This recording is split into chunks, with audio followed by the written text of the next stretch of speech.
Jadi kita memang berusaha untuk menggunakan kata itu bukan pasien HIV, Bang. Oke. Jadi kata-kata pasien HIV itu sekarang udah kita tinggalkan.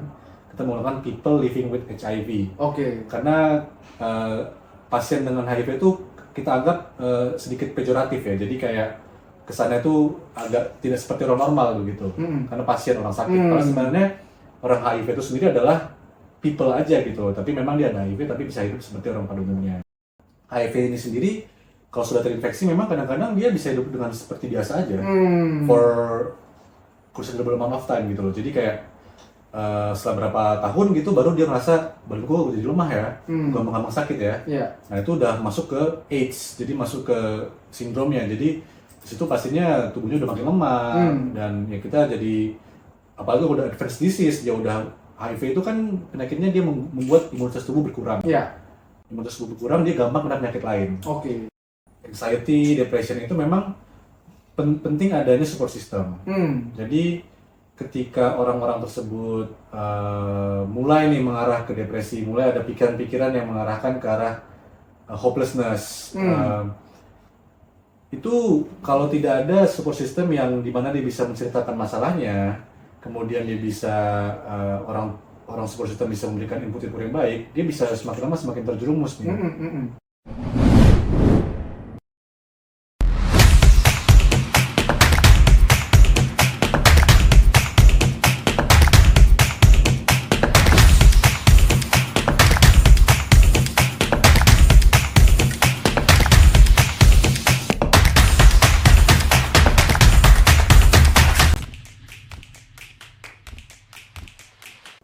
Hai, selamat datang di Romora Edwards YouTube Podcast Channel, channel yang menjadi ruang tepat bagi Anda untuk membahas mengenai topik-topik yang menarik seperti kepemimpinan, kesehatan, dan juga pertumbuhan sektor-sektor ekonomi yang penting. Kami berkomitmen untuk memberikan informasi yang menarik dan relevan untuk para pemirsa. Oke, hari ini kita kedatangan tamu yang sangat spesial, yaitu Rio Mardo Albert Sitorus. Apa kabar, Mardo? Kabar baik, Mora. Sehat ya? Sehat. Sehat. Alhamdulillah, puji Tuhan. Alhamdulillah, puji Tuhan. Iya. Gimana kabar, Mora? Baik. Aku panggil Mora atau abang nih? Abang aja. Abang aja ya? Iya, siap. Oke. Jadi, Rio Mardo ini merupakan adik saya. Dia juga seorang konsultan di World Health Organization selama kurang lebih 5 tahun. Dia telah mengenyam pendidikan Master of Science in Global Health dari University of Geneva dan juga dari Fakultas Kedokteran di Universitas Indonesia. Kita akan bicara-bicara dengan Mardo tentang banyak hal nih, Mardo. Ya, jadi kita akan mulai dengan mengenal diri Mardo lebih detail lagi. Kayaknya mulai dengan doa dulu tadi. Enggak. Oke. Iya. Jadi langsung mengenal lebih detail ya. Oke. Jadi pertanyaan pertama nih, jika Anda harus memilih lagu yang menggambarkan kepribadian Anda, lagu apa yang Anda pilih dan kenapa? Oke, lagu gue bakal milih lagu Frank Sinatra yang That's Life. Pernah dengar lagunya? Belum. Oh, ya pokoknya itu lagu Frank Sinatra. Dari liriknya tuh pokoknya dia menceritakan tentang naik turun kehidupan sih. Oke. Dan jadi kayak dia bilang itu dia pernah jadi yang sukses, terus jadi yang paling bawah, tapi dia bilang that's life. That's life. Dan yang penting adalah ketika di bawah itu dia akan berusaha sebaik mungkin karena pasti bakal kembali lagi menjadi di puncak lagi. Jadi naik turun kehidupan itu adalah suatu hal yang wajar ya, hal yang normal gitu. Jadi yang penting kita selalu bangkit gitu dari kalau misalnya kita lagi di bawah. Itu adalah Frank Sinatra. Wah, menarik banget ya. Bagus banget lagunya. Bagus banget. Iya, bagus banget. Jadi that's life seperti roda kehidupan ya gitu, kadang di atas, kadang di bawah, tapi tetap harus optimis dan semangat ya. Betul. Oke, kalau gitu yang pertanyaan kedua, jika Anda harus menggambarkan diri Anda dalam 3 kata, coba sebutkan 3 kata tersebut. 3 kata, dokter,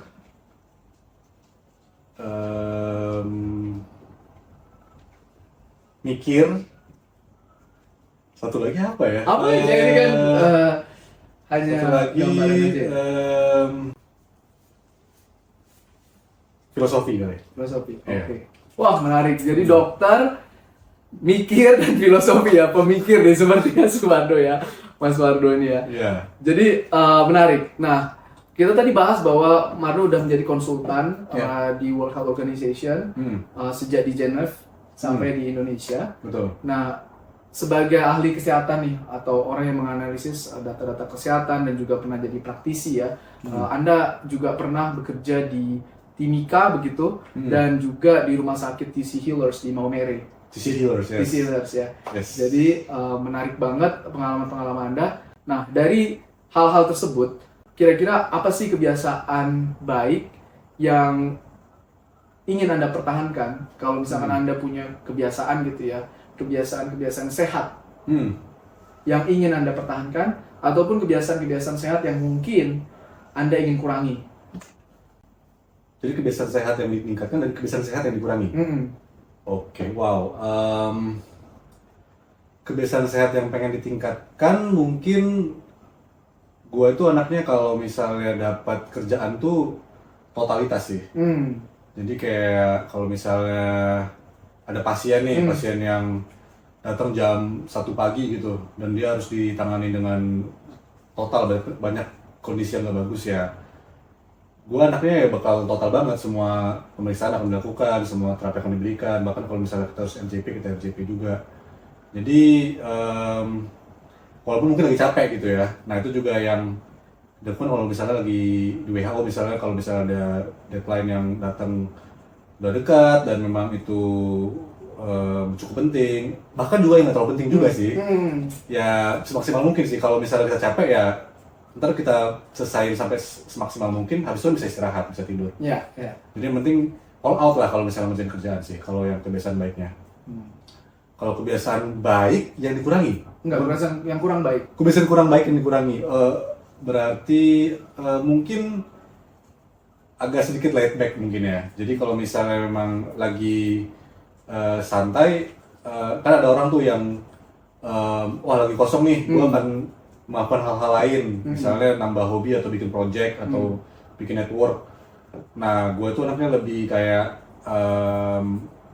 mendingan nyantai aja, baca buku gitu misalnya, atau nonton video YouTube yang edukasi atau non edukasi ya. Jadi mungkin sebenarnya waktu itu bisa digunakan untuk hal-hal yang produktif. Itu sih mungkin. Jadi all out gitu ya. Ini mungkin sehat untuk mental ya, kalau misalkan udah selesai kerjaan, jadi secara mental baik. Dan juga tadi kalaupun lagi low, itu mengambil kegiatan-kegiatan yang sifatnya santai gitu, seperti nonton YouTube, tanpa harus memaksa diri untuk melakukan hustle side atau project lain gitu ya. Menarik. Ya sebenarnya sih mungkin nggak salah juga sih kalau santai ya, karena memang kita perlu take the steam off ya kalau misalnya kerjaan tuh memang udah sangat berat dan kayak konsisten terus-terusan gitu ya.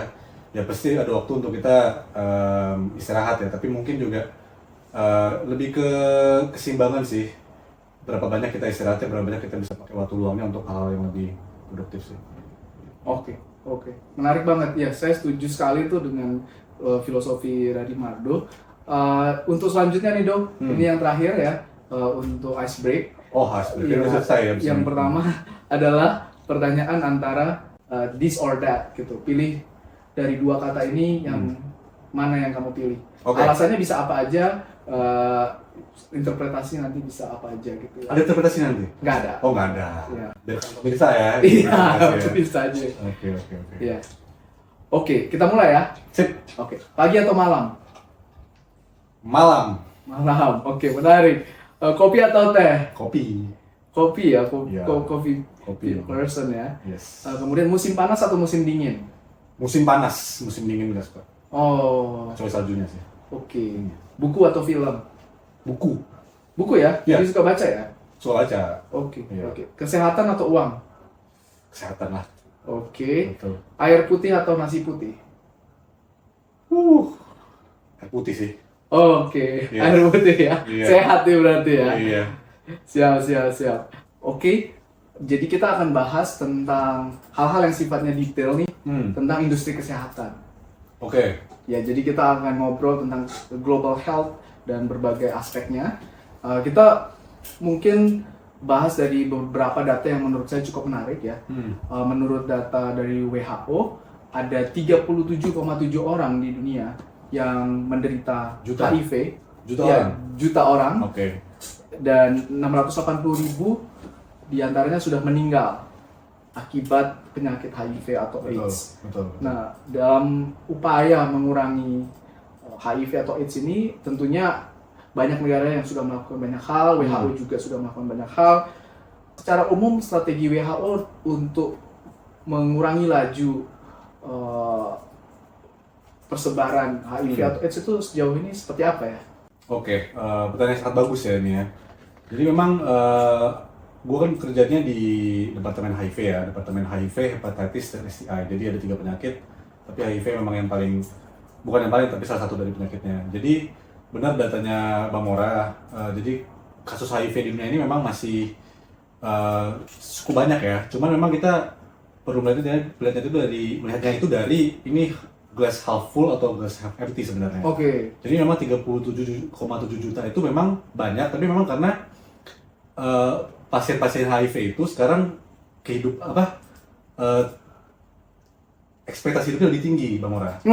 Jadi dan sementara HIV itu kan penyakit yang kalau misalnya dia makan obat terus-terusan, dia akan bisa hidup seperti orang normal. Ya. Jadi dia nggak meninggal gitu loh. Jadi angka 37,7 juta itu adalah banyak pasien-pasien HIV yang hidup seperti biasa sebenarnya. Hidup bersama HIV ya? Hidup bersama HIV dan menjalani hidupnya dengan normal dengan menggunakan obat antiretroviral terapi, begitu. Juga untuk angka new infection-nya dengan juga AIDS deaths-nya memang masih tinggi, tapi kalau kita lihat trennya memang semakin turun nih dari tahun ke tahun. Death rate-nya? AIDS death, jadi kayak kematian karena AIDS. HIV itu kan nama virusnya. AIDS itu adalah acquired immunodeficiency syndrome, itu adalah penyakitnya sebenarnya. Jadi kematian karena penyakitnya itu sekarang masih 670.000 tadi ya. Jadi memang sebenarnya itu udah masih jauh lebih tinggi, 1,5 juta per tahun. Jadi memang sudah semakin turun. Nah ini memang tidak lepas dari peran WHO pastinya, tapi juga dari banyak pemain mitra-mitra lain ya, partner. Jadi memang WHO ini nggak bisa bekerja sendiri, terutama pastinya dari governments, pemerintah-pemerintah di negara-negara yang burden HIV-nya tinggi begitu. Juga dengan banyak partnership dengan misalnya sponsor dari Global Fund misalnya, atau USAID atau negara-negara donor begitu. Juga dari pihak farmasi terutama juga, karena yang membuka research development untuk obat-obat HIV sehingga dia jadi makin efektif dan makin murah itu adalah juga teman-teman dari pihak farmasi. Nah kalau dari pihak WHO sendiri, apa yang dia lakukan pastinya adalah WHO itu kan jadi sebagai dia utamanya itu memang untuk memberikan normatif guidance. Dalam artian yang membuat suatu dalam kasus HIV ini adalah dia memberikan guidelines, jadi kayak best practice lah. Kalau misalnya di kedokteran itu kan memang setiap kali ada penyakit itu kita ada kriteria-kriterianya. Misalnya dengan kasus apa, kita algoritmanya kita pemeriksaannya apa, kemudian terapinya apa. Nah WHO itu memberikan guidelines itu. Jadi dan itu berlaku di seluruh negara. Konsisten jadinya. Konsisten, betul sekali. Jadi dengan adanya guideline itu tentunya semua dokter-dokter di dunia ini tinggal lihat nih guideline WHO. Oh kalau penyakitnya begini dengan angka CD4-nya berapa misalnya, itu berapa kasih apa begitu. Jelas semua mempermudah terapi, pasien juga dapat menggunakan obat dengan baik. Akibatnya jadinya pasiennya tentu terlepas dari kondisi-kondisi buruk akibat HIV-nya sendiri, dia bisa bertahan lebih lama. Begitu juga selain dari memberikan guidelines, WHO juga memberikan advokasi tentunya. Misalnya ada negara-negara yang mungkin oleh karena satu dan lain hal tidak terlalu fokus kepada people living with HIV ya. Jadi kita memang berusaha untuk menggunakan kata itu bukan pasien HIV, Jadi kata-kata pasien HIV itu sekarang udah kita tinggalkan. Kita menggunakan people living with HIV. Karena pasien dengan HIV itu kita anggap sedikit pejoratif ya. Jadi kayak kesannya itu agak tidak seperti orang normal begitu. Karena pasien orang sakit. Karena sebenarnya orang HIV itu sendiri adalah people aja gitu. Tapi memang dia ada HIV tapi bisa hidup seperti orang pada umumnya. Gitu. Jadi ada komunitas-komunitas atau populasi yang people living with HIV yang mungkin negara-negara tidak tidak mengayomi ya, misalnya sex workers. Jadi memang HIV itu banyak terjadi pada beberapa key population istilahnya, sex workers, homosexuals, terus people who inject drugs, jadi para pengguna obat-obatan suntik, terus prisoners, orang-orang di penjara. Ini orang-orang yang chance untuk kena HIV-nya lebih tinggi Betul dibandingkan banget. yang lain. Betul Bukan banget. berarti yang lain nggak kena HIV ya? Bukan berarti nggak kena, tapi lebih dari 50% itu di key population itu sendiri. Oke. Jadi memang kalau kita fokus ke key population tadi, kita udah bisa mengurangi HIV itu sangat signifikan. Oke. Gitu.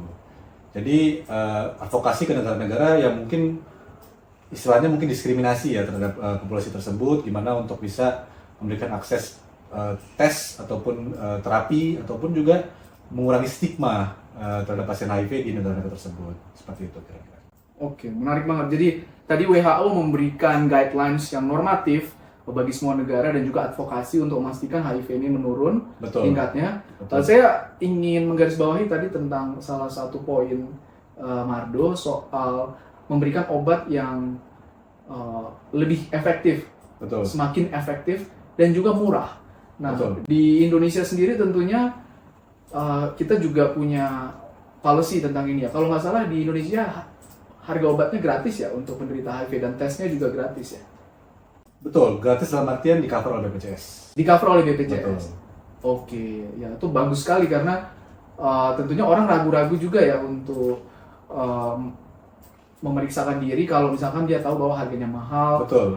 Kemudian kelanjutannya dia harus minum obat apa. Betul. Itu salah satu barrier ya. Jadi barrier ekonomi, mungkin pasien tidak seeking treatment or seeking therapy because of economical reasons.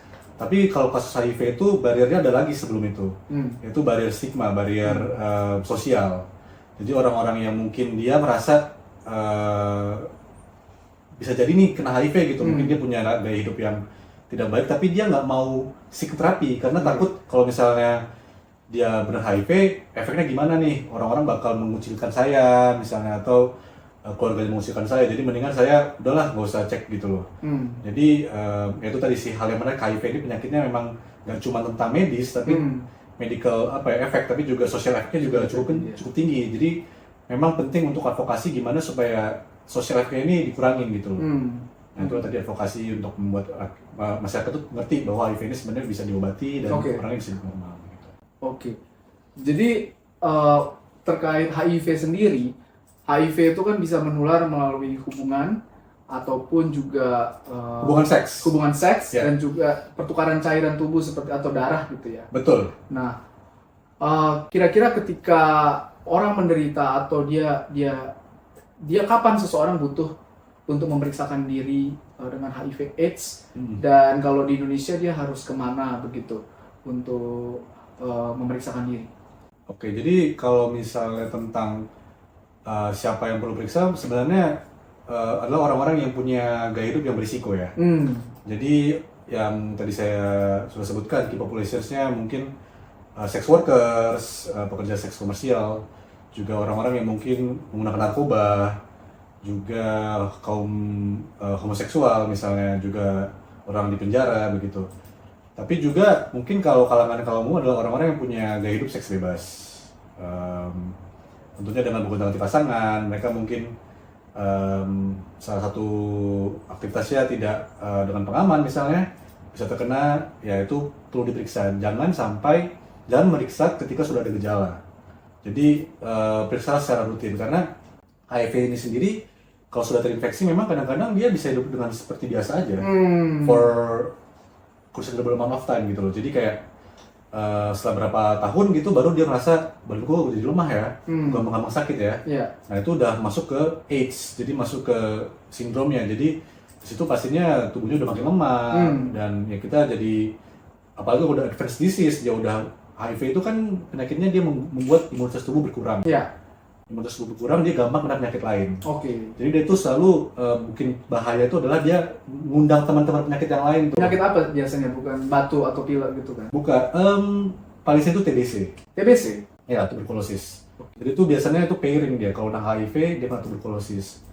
Tuberkulosis paru, batuk-batuk, dia badannya juga jadi lemas gitu. Juga kadang-kadang kalau makin parah bisa tuberkulosis kotak, bisa penurunan kesadaran gitu. Ada juga toksoplasmosis, juga banyak sekali penyakit-penyakit lain yang bisa datang ketika HIV sudah lanjut begitu. Jadi jangan tunggu sampai lanjut. Kalau memang udah punya gaya hidup yang berisiko, mendingan cek, karena memang setelah dicek, setelah tahu diagnosis dengan obat yang dimakan secara terus-menerus, tentunya nanti setelah dikasih obat akan kita lihat nih dia compliance-nya gimana. Kadang-kadang ada obat yang efek sampingnya kan berat ya, misalnya mungkin jadi mual-mual. Itu bisa ada second line. Jadi alternatif obat. Betul banget, Mur. Jadi obat HIV itu ada beberapa line. WHO itu sendiri juga memberikan beberapa first line, second line, bahkan third line. Gitu. Kalau obat yang ini nggak berhasil bisa dikasih ini, bisa dikasih ini, bisa dikasih ini. Jadi begitu dikasih obat dia bisa compliance-nya bagus, gaya hidupnya bisa normal. Bahkan sekarang itu penelitian terbaru nih, orang-orang yang HIV yang udah makan obat secara teratur, kemudian diperiksa CD4 levelnya bagus, juga CD4 itu kayak CD4, ya tingkat imunitasnya lah secara umum ya. Itu dia bisa berhubungan seks tanpa menggunakan pengaman, dia tidak menularkan juga. Jadi orang yang people with AIDS can have sex relationship without distributing or spreading the disease gitu. Yes, kalau dia udah sampai tahap di mana dia benar-benar CD4-nya rendah.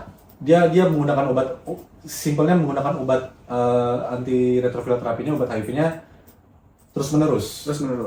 Jadi nanti ada beberapa pemeriksaan pasti dilakukan sampai dia benar-benar bisa dibilang dia udah terkontrol HIV-nya.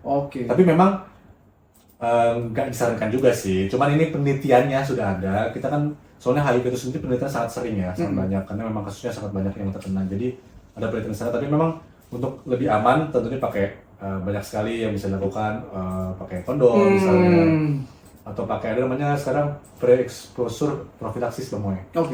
Jadi kalau misalnya nih dia nggak HIV, mau berhubungan seks, misalnya sex workers, dia bisa makan obat nih sehari sebelumnya. Kemudian dia bisa berhubungan seks tapi nggak pakai pengaman. Itu dia bisa dengan obat yang dia makan sebelumnya tadi itu dia jadi kayak prophylaxis, istilahnya itu kayak mencegah. Jadi walaupun nanti kena orang nggak berhubungan seks, dia bakal terjaga dari HIV. Jadi dia berhubungan seks dengan orang yang kena seks. Misalnya nih. Tapi dia dengan makan obat sesuatu sebelumnya, dia bisa nggak kena. Iya. Namanya PrEP. Itu udah makin banyak digunakan sekarang. Chance-nya itu makin kecil atau nggak ada sama sekali? Nggak ada sama sekali. Nggak ada sama sekali. Dengan baik itu dia practically zero. Jadi aman total. Jadi karena tadi itu HIV itu merupakan sesuatu yang kompleks, kita juga harus menghadapinya dengan mengurangi stigma-stigma dan memastikan bahwa sebenarnya orang yang terkena HIV atau AIDS itu bahwa it's not the end of the world gitu ya. Bahwa banyak sekali obat yang bisa memperpanjang umur dan membuat dia juga bisa beroperasi seperti manusia pada umumnya. Seperti orang pada umumnya. Benar. Seperti pebasket yang terkenal dulu ya. Sekarang juga masih ada kayaknya Magic Johnson ya. Magic Johnson, Los Angeles Lakers ya. Iya. Kayaknya sehat banget ya, badannya gemuk gitu. Lebih dari 10 tahun lebih dia udah. Iya, betul. Biasa. Yang penting ya obatnya bagus ya akan sangat hidup normal aja sih. Betul. Jadi tadi kita sudah bahas tentang HIV/AIDS. Kita akan masuk ke topik yang mungkin ini orang bilangnya bukan fisikal ya, tapi mental gitu ya. Kita mau bicara tentang mental health. Ini ada fakta menarik nih, terutama sejak COVID-19. Banyak orang yang dia setelah periksa itu mengatakan bahwa dokter mengatakan dia terkena mental health. Dan WHO sendiri mencatat ada 264 juta orang yang terkena mental health ini. Menurut Anda sendiri, kalau ada orang yang terdiagnosa mental health, apa yang perlu dia lakukan gitu? Kira-kira gaya hidup apa saja yang bisa mengurangi resiko mental health sickness-nya? Jadi ini pertanyaan yang sangat relevan ya, tapi memang kalau mental health itu sendiri itu adalah general term sebenarnya. Apa aja itu? Jadi mental health problems itu ada beberapa jenis, ada banyak jenisnya. Kalau misalnya yang paling prevalen sekarang itu biasa tuh depresi memang. Jadi kejadian depresi itu semakin lama semakin meningkat, memang dengan COVID juga kemarin, juga anxiety, gangguan cemas begitu. Bahkan kalau misalnya kita lebih lanjut lagi, gangguan psikiatri bisa ke skizofrenia atau hal yang lain. Nah, jadi kalau misalnya tadi terkait dengan COVID-19, memang yang aku tahu itu gangguan depresi terutama ya, itu yang cukup meningkat, juga gangguan cemas yang cukup meningkat. Mungkin dikarenakan karena kondisi dunia saat COVID itu kan memang kita nggak tahu nih bakal gimana nih. Ya, isolated ya. Dan juga terus juga ekonomi jelek ya. Ekonomi jelek, juga kemudian kayak outlooknya gimana nih, mau sampai berapa lama. Jadi ada mungkin banyak orang yang menjadi putus asa begitu, menjadi hopeless, dan akibatnya menjadi gangguan gejala-gejala depresi. Jadi tidak semangat untuk melakukan apapun, tidak semangat untuk beraktivitas, tidak semangat untuk bekerja, tidak mau berkomunikasi dengan orang lain, tidak mau bersosialisasi. Rootsnya adalah karena mereka melihat kayak tidak ada gunanya nih gua melakukan apapun, tidak akan membuat perubahan, karena environment-nya yang nggak positif begitu, yang dieksaserbasi dengan COVID-19. Mungkin nggak semuanya, mungkin ada orang-orang yang lebih prone gitu ya, tapi COVID-19 kemarin tuh mengeksaserbasi lah, membuat jadi gejalanya jadi makin meningkat. Sama juga dengan gangguan cemas, yang melihat outlook yang kurang baik, juga mungkin support sistemnya ya jadi kurang ya, karena biasanya bisa ketemu teman, kalau ada masalah bisa ceritain ke teman-teman, gosip, ngobrol kan. Pas COVID-19 kan nggak bisa, paling cuma video call, itu kan beda ya. Nah, jadi memang faktor tadi sekitarnya gimana, juga support sistemnya itu yang sebenarnya mempengaruhi. Jadi kalau pertanyaan Bang Mora tadi itu tentang mental health problem, mungkin kalau kita bicara tentang kebiasaan ya. Jadi memang aku sendiri memang bukan orang yang expert ya di bagian mental health, tapi sebagai general practitioner ya mungkin dari yang saya tahu aja ya. Kalau dari segi anxiety, depression itu memang penting adanya support system. Jadi ketika orang-orang tersebut mulai nih mengarah ke depresi, mulai ada pikiran-pikiran yang mengarahkan ke arah hopelessness, itu kalau tidak ada support system yang dimana dia bisa menceritakan masalahnya, kemudian dia bisa orang support system bisa memberikan input yang baik, dia bisa semakin lama semakin terjerumus nih ke dalam pemikiran-pemikirannya tersebut gitu, dan semakin terjerumus semakin susah untuk kita balikin kembali gitu, kita tarik kembali. Jadi penting ada support system, dan memang di society kita sekarang yang sudah semakin fragmentasi, mungkin orang-orang semakin individualistis, jadinya memang kita kesempatan untuk bisa punya real connection tuh jadi berkurang. Nah, ini memang berarti memang kita perlu nih untuk put more effort untuk make real connection with people gitu loh. Jadi mungkin bagi orang-orang atau pemirsa yang mungkin merasa ada mengarah ke pikiran-pikirannya, terutama ya pikiran-pikiran yang mengarah ke hopelessness, depresi, atau mungkin cemas, penting untuk bercerita. Bercerita bisa ke teman, bisa ke orang tua, bisa ke psikiater juga bisa, atau psikolog juga bisa. Ada banyak sekarang psikolog yang bisa menjadi konselor atau konselor ya, konselor yang bisa membantu kita mengarahkan pikiran kita gitu loh ke path yang akan lebih baik untuk kita sendiri. Begitu juga nggak bisa dipungkiri tubuh kita itu kan biologis ya. Jadi sebenarnya depresi, anxiety itu sendiri tuh bisa kita track ke perubahan-perubahan biologis dalam tubuh kita gitu. Jadi saya kurang tahu detail, tapi neurotransmitter di otak, dopamin misalnya, ketika dopamin kita rendah, itu kemungkinan kita untuk motivasi itu jadi berkurang. Jadi kita perlu meningkatkan dopamin dalam tubuh kita. Nah, dopamin ini, jadi tubuh kita tuh bisa diubah dengan pikiran tadi, konten pikiran, tapi juga secara biologis nih, tubuh kita ini biologis kan. Nah, jadi dengan olahraga, dengan kena sinar matahari yang banyak, itu juga meningkatkan dopamin kita gitu. Bahkan ada juga efek dari mandi es katanya. Ice bath itu juga ternyata dopaminnya jadi tinggi. Dan dia katanya sustain. Jadi aku lihat di YouTube juga banyak gitu ya, saya juga baca literatur. Jadi memang ada, dia itu profesor neuroscience di Harvard kalau nggak salah. Huberman namanya. Pernah dengar? Belum sih. Belum. Nah, dia ceritain tuh tentang dopamin. Huberman podcast. Jadi dia bilang, dan dia bukan bilang karena dia meneliti, tapi dia memang bukan PhD profesor ya. Jadi dia tahu tentang literatur. Dia bilang memang dengan mandi es itu ternyata menariknya itu bikin dopamin tuh bisa tinggi. Dan ketika dopamin tinggi itu kita jadi termotivasi nih untuk beraktivitas, jadi semangat gitu loh. Jadi kita hacknya bisa dengan psikologis, dengan content of our mind, dengan tadi ketemu ngobrol, juga bisa dengan biologi. Sebelum akhirnya kalau memang sudah parah bisa dengan medikamentosa, dengan menggunakan obat-obatan, antidepresan atau antipsykotik. Tapi saya pribadi sih nggak terlalu pro kesana kecuali sebagai the last resort ya.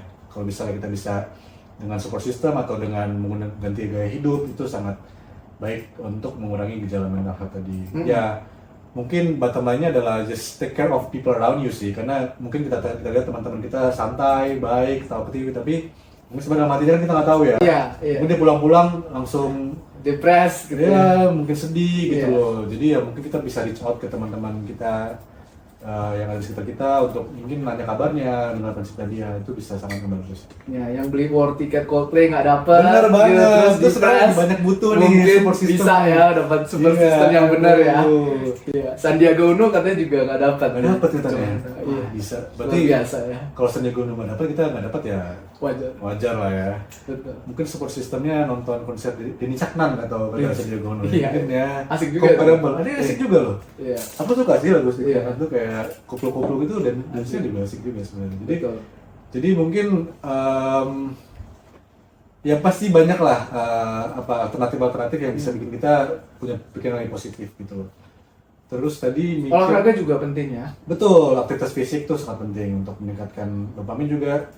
Tubuh kita ini bereaksi dengan perubahan biologis ya dengan olahraga tadi gitu loh. Jadi ya kira-kira kayak gitu sih. Ya jadi tadi bahas mental health banyak sekali yang udah disebutkan ya, ice bath, terus support system. Sebelum kita masuk ke obatnya, sebenarnya banyak sekali orang yang underestimate dampak dari mental health ini gitu. Padahal sebenarnya ada banyak hal yang fatal yang kalau bisa terjadi kalau mental health tidak diurus gitu ya. Misalkan ada jadi suicidal thought, malah suicide gitu. Kemudian juga mungkin dia jadi less activity, itu bisa asam urat atau darah tinggi atau apa gitu ya, yang menyebabkan risiko meninggalnya lebih tinggi gitu. Dan banyak dampak-dampak ini yang sebenarnya nggak bisa ketika itu udah terjadi nggak bisa reverse gitu. Padahal dari suatu penyakit yang sifatnya mental, yang mungkin nggak tahu ini self-inflicted atau enggak gitu ya. Can we blame the environment or not? It's different people, different ideas about that. Tapi memang mental health ini cukup serius ya. Apalagi di zaman sekarang ini, terutama para pekerja di zaman sekarang yang dituntut untuk kerja lebih cepat, lebih banyak. Pressure-nya tinggi. Kalau tidak akan dimarahi atau terkena. Itu topik sendiri tuh nanti. Itu topik sendiri ya. Tentang workers in the 21st century ya. Iya luar biasa ya. Jadi banyak benar. Memang itu terjadi kenaikannya. Jadi sebenarnya mungkin dari zaman dulu ada juga sebenarnya mental health ya. Ketika banyak peperangan gitu ya, tentu orang yang dalam perang itu mental health-nya terganggu gitu. Saya kepikiran gitu. Tapi sekarang setelah lebih banyak peace period, ketika kita punya PBB yang menyelesaikan masalah perang, ada polisi, ada TNI atau angkatan bersenjata, ternyata anxiety itu bisa muncul dari kehidupan sehari-hari begitu. Bukan hanya harus perang, tapi juga perang untuk memperoleh makanan atau membuat asap dapur ngebul ya. Menarik ya. Iya.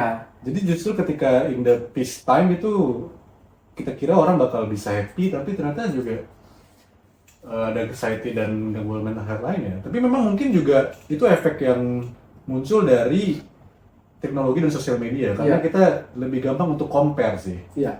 Jadi kita melihat hidup kita sekarang mungkin kayak not enough gitu loh, karena kita lihat di sosial media, oh teman gue udah jalan-jalan ke Iceland nih, oh teman gue udah gini nih. Jadi kayak kita compare, jadinya kita nggak puas, jadinya jadi kayak malas-malesan dan segala macem atau gimana lah gitu. Jadi kayak walaupun nyaman, tapi sebenarnya psychologically itu juga kita merasa nggak puas juga gitu. Sementara kalau zaman dulu kan kita kayak orang-orang ya gini-gini juga. Low semua. expectation Low gitu expectation, ya. Jadi high expectation tuh come with a cost ya. Betul sekali sih kalau menurut saya sih. Jadi memang ya kembali lagi ke support system yang bisa mengerti kita ya. Jadi menarik ya. Menarik. Iya. Udara, jalan itu kan sebenarnya barang publik ya. Iya. Sebenarnya kalau di ekonomi itu memang public goods. Iya. Iya. Jadi public goods ini memang government yang harus intervene, Benar, gitu, harus setuju. mengatur regulasi karena nggak semua orang punya insentif untuk True. membantu jalan atau membuat jalan kalau jalannya dilewati orang lain. Seperti Benar. halnya udara gitu ya. Ada satu orang yang punya industri dan polusinya tinggi, dia nggak peduli karena nggak ada dampak langsung kepada dia gitu. Iya, dia for profit aja, dia dapat untung kan dengan itu. AI in healthcare ini sebenarnya ini Potensi tinggi ya. potensi nggak cuma potensi tapi inevitable kalau kata orang banyak. Inevitable ya. It's just Keniscayaan. keniscayaan, an area of industri ya bisa dibilang yang dimana AI itu pasti bakal cepat atau lambat akan mendisrupt gitu loh. Yang sekarang sudah mulai banyak jadi contoh adalah pada bagian kulit. Jadi memang sekarang itu bisa teknologi itu dengan foto lesi kulitnya, misalnya dia punya dermatitis, punya eksim, punya telat misalnya, dengan foto itu sendiri dengan image recognition dari AI sendiri bisa langsung tahu. Indonesia ini cukup ambisius sebenarnya bang. Oke. Dalam hal sistem, dalam hal pembiayaan. Pembiayaan, financing ya. Financing itu sangat ambisius, bahwa negara Indonesia itu berani untuk bikin BPJS, itu ambisius menurut saya. Dan ambisius dalam artian kayak, wow keren banget gitu loh. Iya. Karena nggak banyak negara yang berani untuk bikin universal health coverage. Iya. Dan sangat dia pelaut banget nih, pemerintah untuk bikin universal health coverage. WHO sendiri sangat menyarankan untuk universal health coverage. Negara yang bikin UHC, universal health coverage itu UHC ya kalau ini ya. Itu Inggris misalnya. Oke. Tapi negara kayak Amerika nggak bikin UHC. Health, medical tourism itu salah satu isu ya. Iya. Kenapa kita nggak di Indonesia aja? Ya stigma juga nih bang jadi.